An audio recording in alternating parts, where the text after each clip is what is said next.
मन को एक चित्त लगाने के लिए तो सब शास्त्र, सब साधनाएं जितनी वर्णन की गई हैं, सब जितने ग्रंथ पंथ महापुरुष जन बोले हैं, सब मन ही के लगाने के लिए बोले, क्योंकि बहुत जन्मों से मन हमारा शरीर और भोगों में मगन रहा है। साधना नहीं बनी है। अगर साधना बनी होती तो हमें भगवान की प्राप्ति हो गई होती।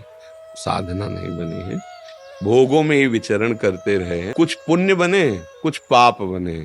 इससे कभी देवलोक को गए हैं, कभी नरक लोक को गए हैं, और कुछ पुण्य पाप के मिश्रित भाव से मनुष्य देह की प्राप्ति हुई।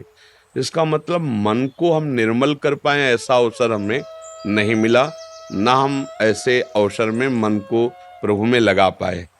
जैसे मनुष्य जीवन मिला और विषय भोगों में तो हम अवसर को खो दिए ना। अब अवसर मिला है, सत्संग सुनने के बाद मुझे लगा कि मन को विषयों से हटा के प्रभु में लगाने से ही परम मंगल परम लाभ प्राप्त होता है। अब जब हम मन को विषयों से हटाने की सोचते हैं तो बलवान मन बार बार उन्हीं विषयों की तरफ ले जाता है। बार बार विषयों की तरफ जाना, इसे विक्षेप कहते हैं, चंचलता कहते हैं।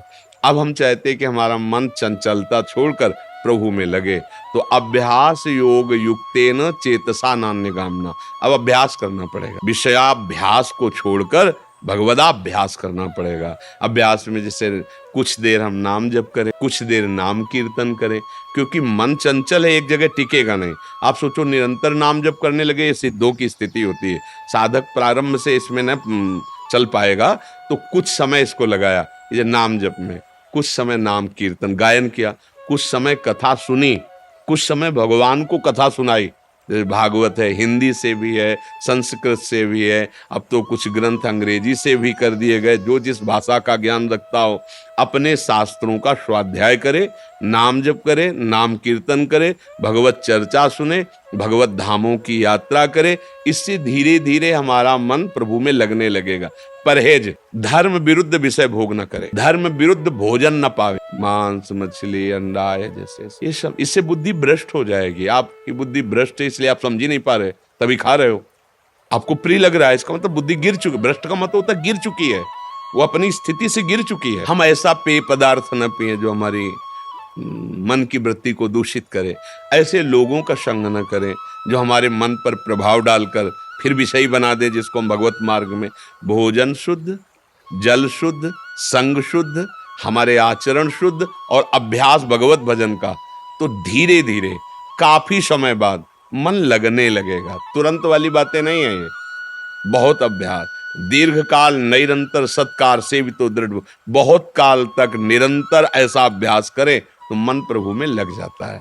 अब हमारी बात रही कि हमारा गर्भ कैसे पवित्र संस्कारों वाला हो, उसके ऊपर कैसे प्रभाव पड़े। तो जैसे हमने प्रहलाद जी के जीवन चरित्र को जब सुना और पढ़ा तो ये प्राप्त हुआ कि गर्भ में ही प्रहलाद जी थे।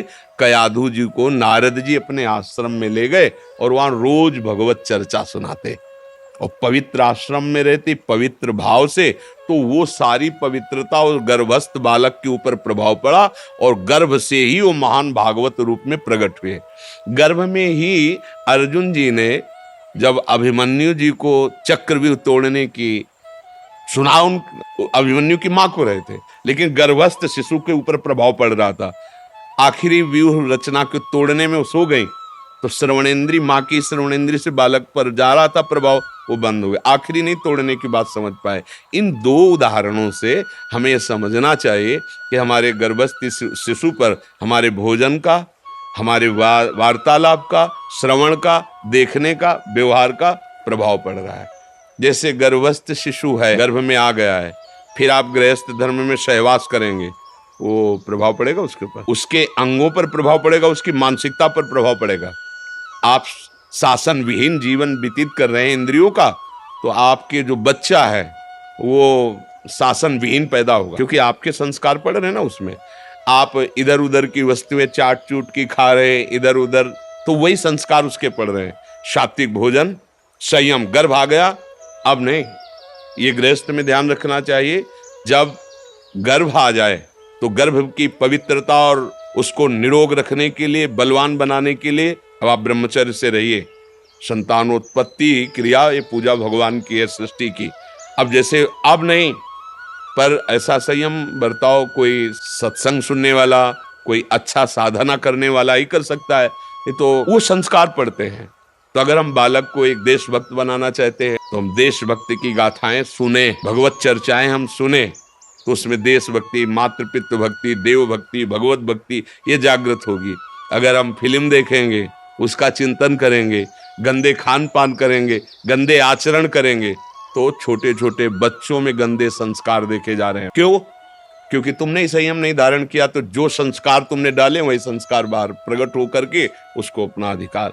अगर हम गर्भस्थ शिशु को महान बनाना चाहते हैं, तुरंत संयम, जिस दिन पता चले गर्भ धारण हो गया, अब सहवास नहीं, संयम में आप रहिए, खान पान का संयम कीजिए। अगर भक्त और प्रवीण बनाना है तो शास्त्र आप गान कीजिए, वो सुने, या ऐसा ना संयोग हो तो स्वयं गान करे, सुने। पवित्र व्यवहार, ऐसे लोगों से न मिले जो गंदे भाव वाले, क्योंकि अब एक भूमिका तैयार हो रही है इस बालक की। उस ये हम जैसे आचरण करेंगे वैसे संस्कार उसमें पड़ेगा। तो मन को लगाना और गर्भस्थ शिशु को प्रवीण बनाना, इन दोनों बातों को आप समझ गए। किसका प्रश्न था? हाँ, तो आप समझ लीजिए।